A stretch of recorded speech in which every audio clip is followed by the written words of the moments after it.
औज़ुबिल्लाहिमिनश्शैतानिर्रजीम बिस्मिल्लाहिर्रहमानिर्रहीम। सबसे पहले मेरे तमाम दोस्तों को मेरी जानिब से अस्सलामु अलैकुम वरहमतुल्लाहि वबरकातुहू। उम्मीद करता हूँ आप तमाम अहबाब खैर व आफियत के साथ होंगे। खुदा आपको अपने हिफ्ज़ो अमान में रखे।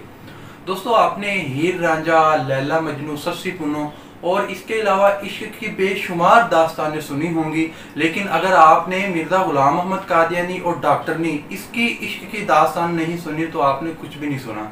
तो जी हाँ दोस्तों, जिस तरीके के साथ मिर्ज़ा ग़ुलाम अहमद कादियानी इसके दीगर शोहरा आफाक कारनामे मशहूर हैं, बेआईनी ही इसी तरीके के साथ मिर्ज़ा ग़ुलाम अहमद कादियानी इसकी इश्किया दास्तान भी बहुत ज़्यादा मशहूर है। मिर्ज़ा ग़ुलाम अहमद कादियानी की एक मुरीदनी जो कि शादीशुदा होने के बावजूद भी मिर्ज़ा ग़ुलाम अहमद कादियानी के घर कई कई माह तक रहती और मिर्ज़ा ग़ुलाम अहमद कादियानी की जो खिदमत है वो सर अंजाम देती। यहाँ तक कि मिर्ज़ा ग़ुलाम अहमद कादियानी की मुरीदनी जब वो मर जाती है तो मिर्ज़ा ग़ुलाम अहमद कादियानी उसकी याद में, उसके गम में कई महीनों तक उसका जो सा दुपट्टा है वो अपने आप से जुदा नहीं करता। तो जी दोस्तों, ये सारी की सारी जो उनसे गुफ्तगू है इंशाल्लाह दलील के साथ, हवाले के साथ, कादियानी कुतब से इंशाल्लाह इस बात को मैं साबित करूंगा। तो मिर्ज़ा बशीर अहमद जो कि मिर्ज़ा ग़ुलाम अहमद कादियानी का बेटा है, वो अपने बाप के शोहरा आफाक कारनामे जिक्र करते हुए लिखता है सीरतुल महदी जिल्द सोम और पेज नंबर 631। इसमें ये लिखता है कि डॉक्टर नूर मोहम्मद साहब उनकी एक अहलिया थी कि जिनका नाम डॉक्टरनी था, यानी कि वो डॉक्टरनी के नाम से वो मशहूर थी। तो कई सदियों यानी कि वो कादियान में आके रहती और जो मिर्ज़ा ग़ुलाम अहमद कादियानी है उसकी खिदमत सर अंजाम देती।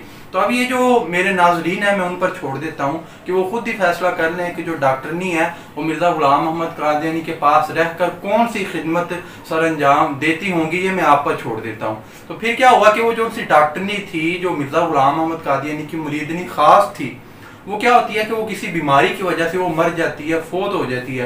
तो मिर्ज़ा ग़ुलाम अहमद कादियानी यानी कि जब वो मर जाती है तो मिर्ज़ा ग़ुलाम अहमद कादियानी उसका एक दुपट्टा लेता है और बैतुल दुआ जिनके कमरे का नाम है, उसकी जो सी खिड़की है उस खिड़की पर मिर्ज़ा ग़ुलाम अहमद कादियानी डॉक्टरनी के दुपट्टे को बांध देता है। और आगे ये लिखा होता है कि मैंने दुपट्टे को इस वजह से बांधा है ताकि इस दुपट्टे पर मेरी नज़र पड़ती रहे और जो डॉक्टरनी है उसके लिए मेरे दिल से दुआएं निकलती रहें। तो जी दोस्तों, ये था मिर्ज़ा ग़ुलाम अहमद कादियानी का इश्क, मिर्ज़ा ग़ुलाम अहमद कादियानी की इश्किया दास्तान। मैं मिर्ज़ाइया से पूछूंगा कि आपका ये कैसा नबी है? जितनी भी बुरी सिफात हैं वो सारी की सारी मिर्ज़ा ग़ुलाम अहमद कादियानी में पाई जाती हैं। अब ये जो सा वाक़या है इसमें काबिल एतराज़ बातें ये हैं कि सबसे पहली बात ये कि जो डॉक्टरनी है वो मिर्ज़ा ग़ुलाम अहमद कादियानी के घर में आके इतनी देर क्यों रहती थी, और दूसरा ये कि चलें ठीक है वो रहती थी, तो दूसरा यानी कि काबिल एतराज़ बात यह है कि वो फिर मिर्ज़ा ग़ुलाम अहमद कादियानी की खुद बजाते खुद वो खिदमत सर अंजाम देती थी। क्या मिर्ज़ा ग़ुलाम अहमद कादियानी की बीवी मर गई थी या दूसरी जो उनकी औरतें वो मर गई थी, जो कि इतनी दूर से जो डॉक्टरनी है वो आके जनाब खिदमत सर अंजाम देती? तो अल्लाह ताला से दुआ है कि अल्लाह ताला तमाम मिर्ज़ाइयों को इस आशिक मिजाज झूठे नबी के फितने से बचने की तौफीक अता फरमाए और अल्लाह ताला तमाम मुसलमानों को फितना कादियानियत पर ज़्यादा से ज़्यादा काम करने की तौफीक अता फरमाए। वस्सलाम।